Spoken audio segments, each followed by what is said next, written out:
علیکم معزز سامعین، welcome to my channel voice of moon. ہماری آج کی سٹوری کا نام ہے سنگ دل لڑکی۔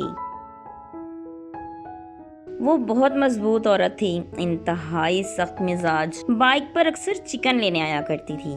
اس کا رکھ رکھاؤ لڑکوں جیسا تھا، کپڑے چال ڈھال سب کچھ لڑکوں کی طرح۔ اس کا نام آہن تھا۔ مجھے اس کا نام بھی عجیب لگا۔ خیر میں اپنے کام میں لگ گیا۔ ایک دو دن بعد وہ پھر آ گئی۔ وہ بحث بھی بہت زیادہ کیا کرتی تھی۔ اس کے جانے کے بعد میں نے اپنے ساتھ والے ورکر سے پوچھا یہ کیا چیز ہے؟ وہ ہنس دیا۔ مالک پاس بیٹھا تھا۔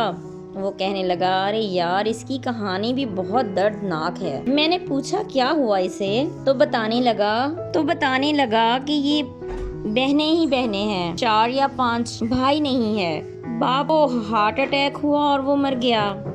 اصل میں بہت سال پہلے اس علاقے کے کچھ لوگ جن کی ریپوٹیشن اچھی نہیں ہے وہ اس کو اٹھا کر لے گئے تھے۔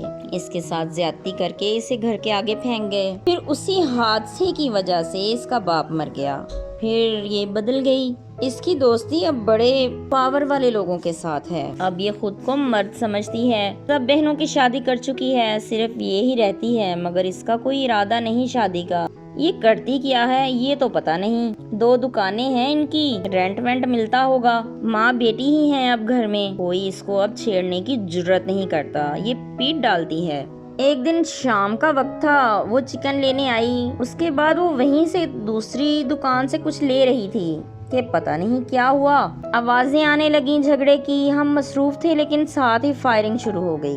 کافی لوگ اکٹھے ہو چکے تھے۔ وہ بہت بری طرح سے ایک آدمی کو مار رہی تھی۔ لوگ کھڑے تھے، کوئی آگے نہیں ہو رہا تھا۔ میں بھی دکان چھوڑ کے دیکھنے چلا گیا۔ وہ اس آدمی کو بہت بری طرح سے پیٹ رہی تھی۔ اس نے شاید کچھ غلط بول دیا ہوگا جو اس سے برداشت نہیں ہوا۔ وہ شاید نیا آیا تھا اس علاقے میں، پھل کی ریہڑی لگا کے کھڑا تھا۔ شاید آج ادھر پہلی مرتبہ ہی آیا تھا، ورنہ آہن کو سارا علاقہ جانتا تھا۔ اس سے کوئی بات کرنے کی جرت نہیں کرتا تھا۔ وہ اس قدر سنگ دل اور پتھر دل تھی کہ کسی کی طرف دیکھنا بھی گوارا نہیں کرتی تھی۔ مجھے آج احساس ہو گیا تھا۔ پھر لوگوں نے ہاتھ جوڑ کر اس کی جان چھڑائی۔ اس ریہڑی والے کو بول دیا کہ دوبارہ ادھر نظر نہیں آنا۔ وہ بھی چپ چاپ چلا گیا۔ آہن بھی جا چکی تھی۔ حیرت کی بات تھی وہ فائرنگ کر کے گئی تھی لیکن ابھی تک پولیس نہیں آئی تھی اور تھانہ بھی قریب ہی تھا، اور وہ گئی بھی تسلی سے تھی۔ پھر لوگ بھی ادھر ادھر ہو گئے۔ میں نے مالک سے پوچھا یہ رہتی کدھر ہے؟ وہ بولا یہ قریب ہی میں رہتی ہے۔ یہ ظالم ہے۔ ہاں ظلم سہ کے انسان یا تو طاقتور بن جاتا ہے یا پھر کمزور بن کے خود کو ہی ختم کر لیتا ہے۔ یہ اب خود کو مرد سمجھتی ہے، عورت نہیں، لیکن حقیقت تو حقیقت ہی ہوتی ہے نا۔ ہاں ہے تو عورت ہی، مگر ہم کیا کہہ سکتے ہیں، اس کے ساتھ بھی تو ظلم ہوا تھا۔ یہی تو بات ہے، ہم لوگ خود کے ساتھ ہونے والی زیادتی کا ذمہ دار ہر انسان کو سمجھتے ہیں، ایک کی سزا سب کو دیتے ہیں۔ تمہاری بات بھی صحیح ہے، لیکن اسے کچھ برا لگا ہوگا جو اس نے اتنا مارا۔ ہاں وہ تو صحیح ہے، ہر ایک عورت کو ہمارے معاشرے کے چند مردوں نے کیا سے کیا بنا رکھا ہے۔ اس کے دل پر کیا گزری ہوگی جس نے اسے لوہے کی طرح سخت بنا دیا۔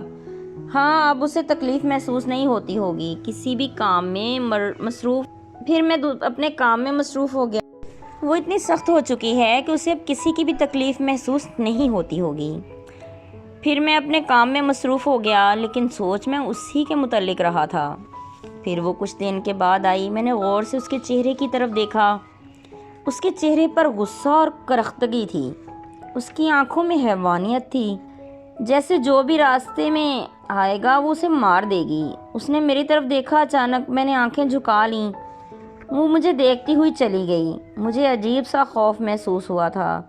اب میں نے دھیان دینا چھوڑ دیا۔ وہ کب آئی کب گئی میں غور ہی نہیں کرتا تھا۔ سارا بازار اس کے متعلق جانتا تھا۔ میں نے ایک دن مالک سے پوچھا لوگوں کا کیا بنا؟ وہ 2 سال کے بعد قتل ہو گئے تھے۔ کس نے کیا یہ تو یار نہیں پتا، اس بات کا کسی کو بھی نہیں پتا کس نے مارا ان کو۔ لوگ تو اسی کا نام بھی لیتے ہیں لیکن ثبوت نہیں ہے، اور اس کی پشت پناہی بھی کوئی کرتا ہے، ایسے ہی تھوڑی میں اسلحہ لے کر گھومتی ہے۔ ہاں بات تو صحیح ہے۔ میں نے ذہن سے جھٹک دیا سب کچھ اور پھر اپنا کام کرنے لگا۔ جیتے رہیے، خوش رہیے۔ ملتے ہیں اگلی کہانی کے ساتھ۔